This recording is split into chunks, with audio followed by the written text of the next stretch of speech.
வீட்டில் நாம் கேட்டுக்கொண்டிருப்பது அழகப்பா பல்கலை சமுதாய வானொலி. இது காரைக்குடியின் முதல் வானொலி.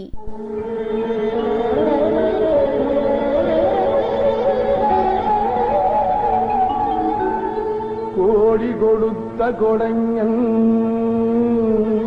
குடியிருந்த வீடும் கொடுத்த விடுச்செல்வன்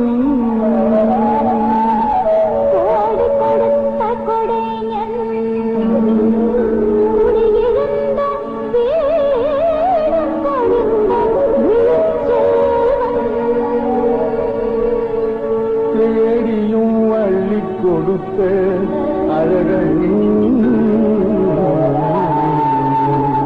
அறிவூட்டும் வெள்ளி விளக்கே விளக்கு.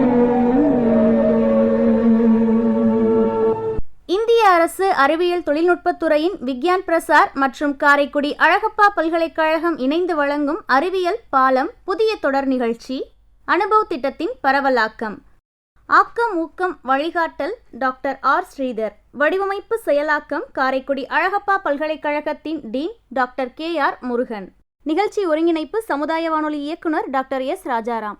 தயாரிப்பு குழு RJ காமாட்சி மற்றும் RJ PL காவேரிமணியன். காலங்காலே மாறி போச்சு, நமது வயது ரொம்ப கூடிருச்சு. காலந்தானே மாறிடுச்சு, நமக்கு வயது ரொம்ப கூடியாச்சு.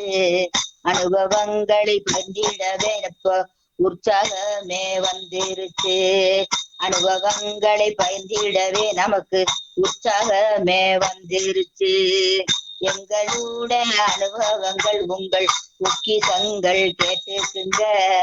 எங்களோட அனுபவங்கள் உங்கள் பொக்கிஷங்கள் கேட்டுக்குங்க. கேளுங்கள் நீங்க தினந்த இந்த முதியோரின் பேச்சையுமே. கேளுங்கள் நீங்க தினந்த இந்த முதியோரின் பேச்சினையே. வாருங்கள் எல்லோருமே நல்லா கொண்டாடுவோம் வாருங்களே. முதியோரின் காலந்தானே நாம பேசலாமே பயிரலாமே. பேசலாமே பயிரலாமே நல்ல அனுபவம் தானே வந்த. காலம் ரொம்ப மாறி போச்சு, நம்ம வயது ரொம்ப கூடியாச்சு. காலம் ரொம்ப மாறி போச்சு, நமக்கு வயது ரொம்ப கூடியாச்சு. அனுபவங்களை பகிர்ந்திடவே இப்ப உற்சாகமே உண்டாச்சு. அனுபவங்களை பகிர்ந்திடவே நமக்கு உற்சாகமே உண்டாச்சு. தானே லாலிலாலோ போடு லாலிலாலோ லாலாலோ லாலிலாலோ லாலிலாலோ லாலிலாலோ போடு லாலிலாலோ லாலாலிலோ லாலிலாலோ லாலிலாலோ போடு லாலிலேலோ லாலிலேலோ. அறிவியல், ஆரோக்கியம் மற்றும் அன்றாட வாழ்வில் அனைத்து விஷயங்களையும் மூத்த குடிமக்களுக்கான இந்த அனுபவ நிகழ்ச்சியில் கேட்டு ரசிப்போம் வாருங்கள். இந்த பாடலை பாடியவர் நாட்டுப்புற பாடகி திருமதி தமயந்தி சண்முகம் அம்மா அவர்கள்.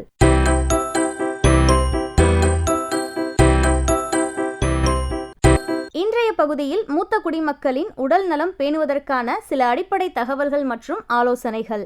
நிபுணர் விளக்கம் காரைக்குடி அழகப்பா பல்கலைக்கழக மருத்துவர் டாக்டர் R ஆனந்தி.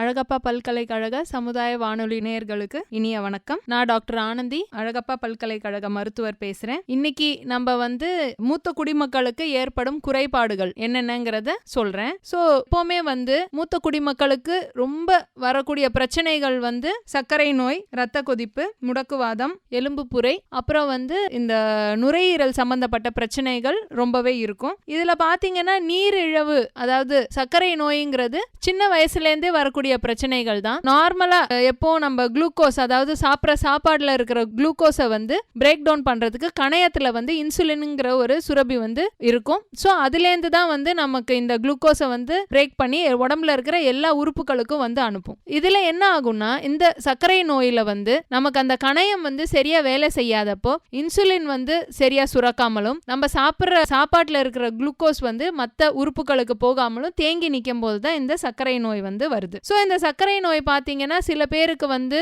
ரொம்பவே வந்து ஸ்வீட்ஸ் எடுக்கணுங்கிற அந்த ஒரு இது இருக்கும். சில பேருக்கு வந்து சரியா சாப்பிட முடியாது, சரியா பசி எடுக்காது. சில பேருக்கு ரொம்ப பசிக்கும், தண்ணீர் நிறைய குடிப்பாங்க. நைட் டைம்ல வந்து பாத்ரூம் போறது வந்து ரொம்பவே ஜாஸ்தி வந்துட்டு யூரின் போற அந்த டெண்டன்சி இருக்கும். ஸோ இந்த மாதிரி இருக்கும்போது வீட்டில் சில பேருக்கு சின்ன வயசுலேருந்தே வரக்கூடிய பிரச்சனைகள் தான். சில முதியோர்களுக்கு ஒரு வயதுக்கு மேலே ஒரு 50 வயசுக்கு மேலே தான் இது வந்து தென்படும். இதை வந்து நம்ம அலட்சியப்படுத்தாம, ரொம்ப பசி எடுக்குது, ரொம்ப வந்து தண்ணி நிறையா குடிக்கிறாங்க, அதே மாதிரி நைட் டைம்ல நிறைய வந்து பாத்ரூம் போற மாதிரி இருக்குன்னா கண்டிப்பாக வந்து இந்த சர்க்கரை நோய்க்கான டெஸ்ட் நம்ம வந்து பண்ணி பார்க்கணும். அப்படி பண்ணி பார்க்குறப்ப வந்து ஒரு சில பேருக்கு மைல்டாவோ இருக்கலாம், ஒரு சில பேருக்கு ஜாஸ்தி இருக்கலாம். அதுக்கு தகுந்த மாதிரி மருந்து மாத்திரைகளோ நம்ம சாப்பிட்ற சாப்பாட்டில் வந்து வழிமுறைகளையோ நம்ம வந்து மாற்றி கொடுக்க போகிறோம். அடுத்தது பார்த்தீங்கன்னா இந்த ரத்த கொதிப்பு வந்து சில குடும்பத்தில் வந்துட்டு வழியா வரக்கூடிய ஒரு சில விஷயங்கள்ல இந்த ரத்த கொதிப்பு ஒன்று. சில பேருக்கு வந்து ரொம்பவே ஜாஸ்தி இருக்கும், சில பேருக்கு லோ ப்ரெஷர் அப்படி நம்ம சொல்கிறோம். அதாவது ரத்தம், அந்த பிளட் ப்ரெஷர் வந்து ரொம்பவே கம்மியாக இருக்கும். ஸோ அந்த மாதிரி நேரத்தில் வந்து எதுவும் ஸ்ட்ரெஸ் எதுவும் இருக்குது, அவங்க மனசில் எதுவும் கஷ்டங்கள் இருக்குன்னா அதை வந்து நம்ம கொஞ்சம் சப்போர்ட் பண்ணலாம். சாப்பிட்ற சாப்பாட்டில் வந்து கொஞ்சம் முக்கியத்துவம் கொடுத்து சால்ட், அதாவது உப்பு கம்மியாக இருக்கிற சாப்பாடு வந்து நம்ம ரெகுலராக கொடுக்கலாம். அதே மாதிரி இந்த ரத்த கொதிப்பு வந்து சில பேருக்கு ஹார்ட் ப்ராப்ளம், அதாவது இருதய நோய்களும் எதுவும் இருந்தாலும் இந்த ரத்த கொதிப்பு வந்து ஜாஸ்தி ஆகும். ஸோ அந்த மாதிரி எதுவும் இருந்ததுன்னா அதை வந்து நம்ம கண்டுபிடிச்சு அதுக்கான என்ன தீர்வுகளோ அதை வந்து நம்ம எடுக்கணும். அடுத்து இந்த முடக்குவாதம், அதாவது நம்ம வந்து மூட்டு அலர்ச்சி இல்லைன்னா முடக்குவாதம் அப்படின்னு நம்ம சொல்றோம். வயது ஆக ஆக நம்ம உடம்புல இருக்கிற குருத்தெலும்புகளும் ஜவ்வு வந்து அதோட நார்மல் எப்பவும் இருக்கிற சீர்தன்மை வந்து குறைய ஆரம்பிச்சிடும், சீரிழையும். ஸோ இந்த மாதிரி சமயத்துல வந்து அவங்களுக்கு வலி, கை கால் வலி, மூட்டு வலி இதெல்லாம் வந்து ரொம்ப ஜாஸ்தியாக வாய்ப்புகள் இருக்கு. ஒரு 40 வயசு 50 வயசுக்கு மேல அவங்களால சரியா நடக்க முடியாது, எங்கேயும் போகணும் வரணும்னா முடியாது, அதே மாதிரி பாத்ரூம்ல டாய்லெட்டுக்கு உட்கார முடியாது, கால் மடக்க முடியாத பிரச்சனைகள் வந்து நிறையவே இருக்கும். ஸோ இந்த மாதிரி நேரத்துல வந்து அவங்கள நல்லா பராமரிச்சு கொஞ்சம் கொஞ்சமா, அதாவது ரொம்பவே எந்த வேலையும் செய்யாம இருந்துராம கொஞ்சம் அவங்களால என்ன முடியுமோ சாதாரணமா வந்துட்டு எந்திரிச்சு நடக்கிறது, பாத்ரூம் போறது, குளிக்கிறது அதெல்லாம் வந்து அவங்களாவே பண்ணிக்கிறதுக்கு ஹெல்ப் பண்ணுங்க, சப்போர்ட் பண்ணணும் நம்ம. அதே சமயம் வந்து வலிக்குதுன்னு சொல்லிட்டு நம்ம அப்படியே விடாம சுடுதண்ணி ஒத்தடம் சில பேர் வந்து கொடுப்பாங்க, அது தாராளமா கொடுக்கலாம். அதே மாதிரி எந்த அளவுக்கு வந்து இந்த எலும்போட முட்டலர்ச்சி, முடக்குவாதம் எந்த அளவு இருக்குங்கிறத நம்ம வந்து எக்ஸ்ரே எடுத்து செக் பண்ணிக்கலாம். ஸோ இந்த மாதிரி சமயத்துல எக்ஸ்ரே எடுத்து பார்க்கும்போது அந்த ஜவ்வு வந்துட்டு ரொம்பவே வந்து வீக்கா இருக்கும். எல்லாருக்குமே இந்த ப்ராப்ளம் வரும். ஒரு சில பேருக்கு வந்து சீக்கிரமாவே 50 வயசுல வந்து இந்த பிரச்சனைகள் வந்து வர ஆரம்பிச்சிடும். இந்த எலும்பு புரையும் வந்து இந்த முடக்குவாதம் சம்பந்தப்பட்டது தான். அதாவது எலும்பு புரைங்கிறது எலும்போட தன்மை வந்து வீக் ஆக ஆரம்பிச்சிடும், ஈஸியா வந்து ஃப்ராக்சர் ஆகும். அதாவது சாதாரணமா கீழே விழுந்தாலுமே வந்து ஒரு வயதுக்கு மேல போனீங்கன்னா நார்மலா இருக்கிறவங்களுக்கு, ஒரு 40 வயசு 30 வயசு இருக்கிறவங்களுக்கு கீழே விழுந்தா எதுவும் ஆகாது. ஆனா இந்த வயது ஆக ஆக ஒரு 40 45 50 வயசு ஆகும்போது அவங்களோட அந்த எலும்பினுடைய தன்மை வந்து குறைஞ்சு ஈஸியா வந்து ஃப்ராக்சர் ஆகும். ஸோ இந்த மாதிரி ஃப்ராக்சர் ஆகும்போது அவங்க நடக்கும் போதோ இல்லை எங்கேயும் வெளியில் கூட்டிகிட்டு போகும்போதோ ஒரு வாக்கிங் ஸ்டிக்கு பக்கத்தில் வச்சுக்கிறது நல்லது. அது இல்லாமல் நம்மளும் வந்து சப்போர்ட் பண்ணலாம், வீட்டில் இருக்கிறவங்களும் சப்போர்ட் பண்ணுறது இல்லாமல் இந்த வாக்கிங் ஸ்டிக்கு வந்து கொஞ்சம் வந்து ஹெல்ப்ஃபுல்லாக இருக்கும். அதே மாதிரி யோகா எவ்வளோ முடியுமோ அவ்வளோ யோகா பண்ணலாம். வாக்கிங் ரெகுலராக வந்து நடைப்பயிற்சி வந்து காலையில் ஒரு 15 நிமிஷம், சாயந்தரம் ஒரு 15 நிமிஷம் பண்ணும்போது அவங்களோட அந்த தசைகள், எலும்புகள், குருத்தெலும்பு இது எல்லாமே வந்து வீக் ஆகாமல் கொஞ்சம் வந்து அந்த ஸ்ட்ரென்த்தை வந்து மெயின்டைன் பண்ண முடியும். அடுத்தது பார்த்தீங்கன்னா இந்த நுரையீரல் வியாதிகள், அதாவது நுரையீரல்ல சம்பந்தப்பட்ட பிரச்சனைகள் வந்து நிறையாவே இருக்கும். அவங்களுக்கு வந்து மூச்சு பயிற்சி வந்து ரெகுலராக கொடுக்கலாம். மூச்சு பயிற்சி ரெகுலராக பண்ணும்போது நுரையீரல்ல இருக்கிற எல்லா உறுப்புகள், எல்லா இடத்திற்கும் வந்து நம்ம மூச்சு உள்ள இழுக்கும் போது அந்த ஆக்சிஜனையும் சேர்த்து எடுக்கிறோம். அந்த ஆக்சிஜன் எல்லா உடல்ல, நுரையீரல்ல இருக்கிற எல்லா உறுப்புகளையும் போய் சேரும். இது வந்து நம்ம வந்து ஷாலோ பிரீதிங் அப்படின்னு நம்ம சொல்றோம். அதாவது மூச்சு வந்து ஃபுல்லா எடுக்காம பாதி மூச்சு எடுக்க ஆரம்பிச்சிருவாங்க ஒரு பீரியடுக்கு மேல. சோ இந்த மாதிரி போகும்போது நுரையீரலோட எல்லா இடங்களிலும் ஆக்சிஜன் போய் சேராததுனால எல்லா உறுப்புகளும் சரியா வேலை செய்யாம ஈஸியா வந்துட்டு இன்ஃபெக்ஷன், அதாவது வியாதிகள், நுரையீரல் சம்பந்தப்பட்ட வியாதிகள் வந்து ரொம்பவே வரும். சோ இந்த மாதிரி சமயத்துல வெளியில பனியில எல்லாம் போகாம வீட்டுக்குள்ளார வாக்கிங் செய்யலாம். அதே மாதிரி மூச்சு பயிற்சி வந்து காலையில ஒரு 15 நிமிஷம், சாயந்தரம் ஒரு 15 நிமிஷம் ரெகுலரா பண்ணும்போது நுரையீரல் வந்து ரொம்பவே ஹெல்த்தியா இருக்கும், நல்லாவே வந்து வச்சுக்க முடியும். அதே மாதிரி இந்த பனி காலத்துல வந்துட்டு கொஞ்சம் சுடு தண்ணி எடுத்துக்கலாம். பால்ல வந்து மஞ்சள் மிளகு கலந்த பால் வந்து ரெகுலரா குடிக்கலாம். நைட் டைம்ல குடிக்கும் போது இந்த நுரையீரல்ல அந்த சளி நிக்கிற தன்மை வந்து இழகி அந்த இருமல் வந்துட்டு ரொம்ப இல்லாம இருக்கும். அதே மாதிரி மூத்த குடிமக்களுக்கு இன்னொரு முக்கியமான பிரச்சனை ரொம்பவே எங்களுக்கு வந்து சொல்றது என்னன்னா மெமரி லாஸ். அதாவது கொஞ்ச நாள் முன்னாடி நடந்தது நாங்க மறந்துட்டோம், இது எங்க வச்சேங்கிறத நான் மறந்துட்டேன், என்னோட பர்ஸை எங்க வச்சேங்கிறத மறந்துட்டேன். அந்த மாதிரி மறதி வந்துட்டு ரொம்பவே இருக்கும். எல்லாமே ஒரு ஏஜுக்கு மேல, ஒரு வயதுக்கு மேல நமக்கு வந்து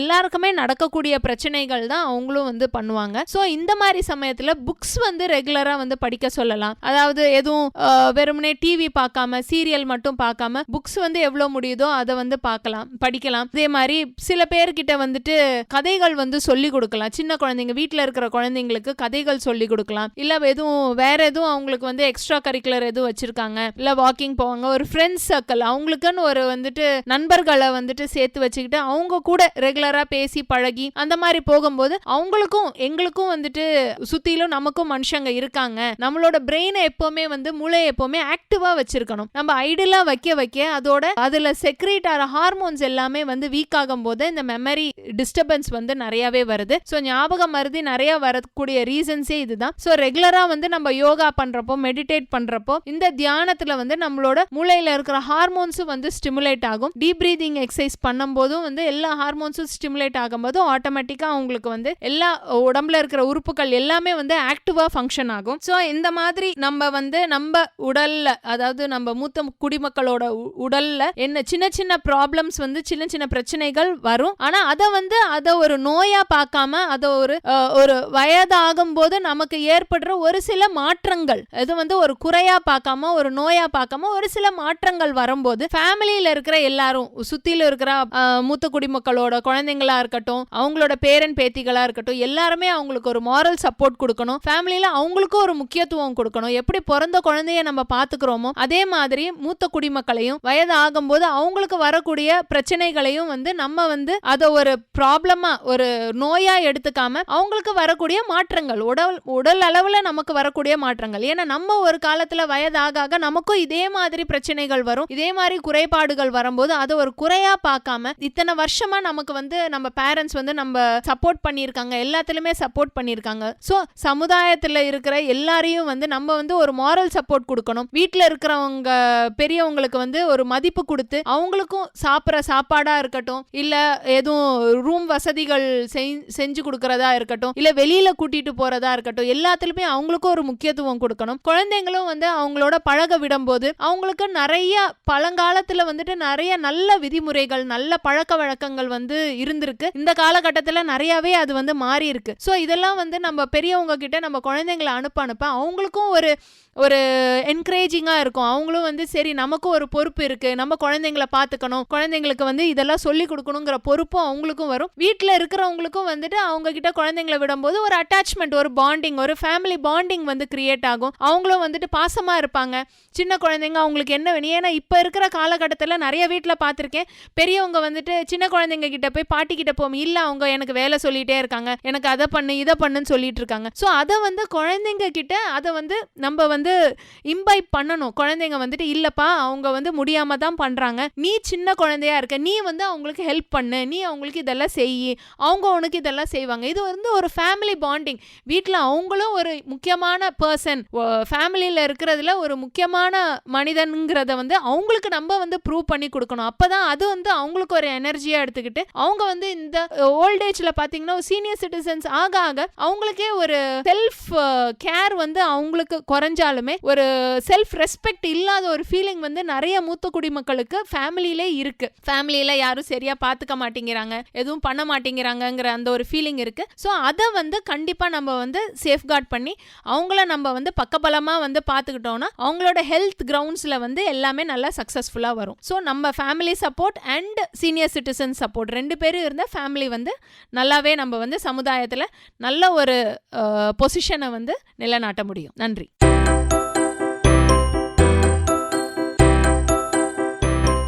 நேயர்கள் இதுவரை கேட்டது அறிவியல் பாலம் தொடரில் மருத்துவ நிபுணர் டாக்டர் ஆர் ஆனந்தி அவர்கள் வழங்கிய ஆலோசனைகள்.